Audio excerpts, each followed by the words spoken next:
Setelah Tangshan menyelesaikan masalah dengan Akademi 4 Elemen, mereka mulai kembali mendiskusikan tentang Sekte Tang. Tangshan mengajak Rongrong dan Oscar untuk membeli beberapa logam di kota Gengsin untuk membuat senjata tersembunyi. Mendengar akan diajak bepergian, Rongrong terlihat bersemangat. Segera mencari kakeknya, Daulo Tulang, untuk mengawasi akademi sampai Flander kembali. Saking bersemangatnya, Rongrong hanya butuh beberapa saat, dia sudah membawa Daulo Tulang ke akademi dan menyampaikan pesan ayahnya kepada Tangshan tentang situasi kerajaan yang semakin rumit, dan juga menambahkan sejumlah dana untuk mereka. Namun mereka tidak langsung berangkat. Tangshan harus beristirahat dan menyiapkan beberapa hal terlebih dahulu. 1 minggu kemudian mereka sudah siap berangkat. Di bawah pimpinan Titan, mereka menuju asosiasi pandai besi di kota Gengsin.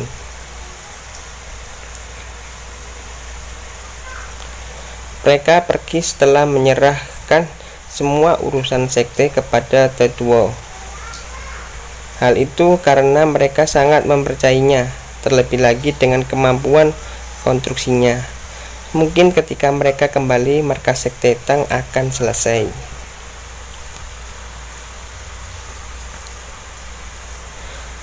Kota Gengsin berada di perbatasan kerajaan Starlaw, namun arahnya berbeda dari perjalanan sebelumnya.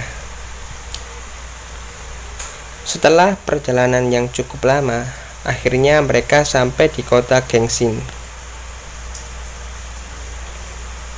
Mereka turun dari kereta dan melihat sekeliling ada banyak toko-toko yang buka di sana.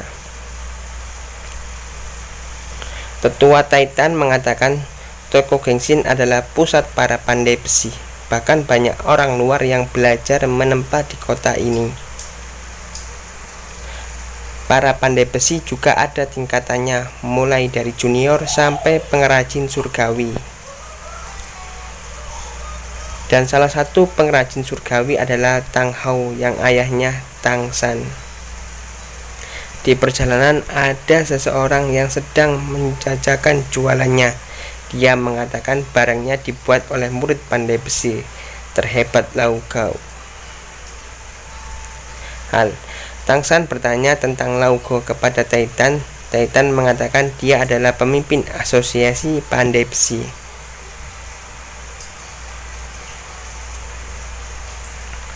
Setelah itu mereka penasaran tentang barang Lao Gao yang dijalankan di toko.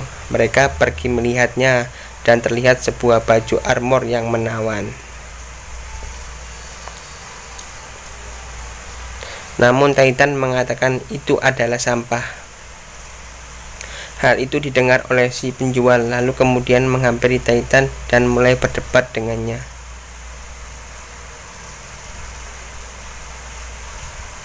Namun dengan watak Titan, dia tetap mengatakan bahwa itu adalah sampah, bahkan jika gurunya atau Lao Gao yang ada di sini.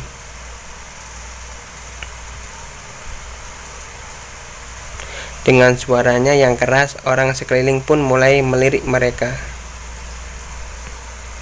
Titan kemudian berjalan ke arah armor itu dan menjelaskan kenapa itu disebut sampah. Penjual itu tidak terima, mengambil senjata mencoba menyerang Titan. Namun dengan kekuatan Titan itu bukan masalah. Kemudian prajurit penjaga kota Gengsin datang ke tempat keributan itu dan bertanya apa yang terjadi.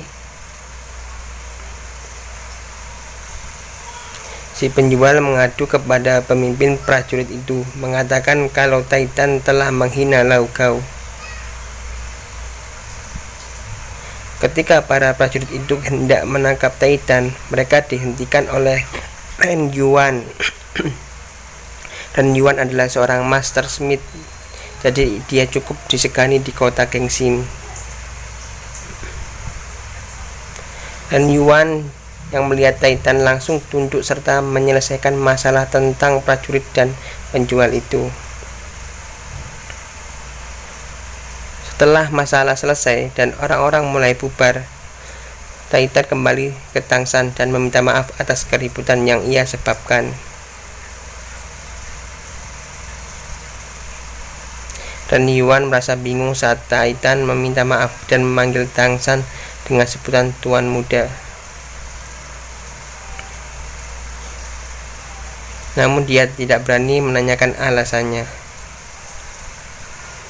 Kemudian mereka kembali naik kereta menuju pusat kota Kengsin. Dan akhirnya mereka sampai di depan markas asosiasi pandai besi. Mereka turun dan melihat bangunan yang besar.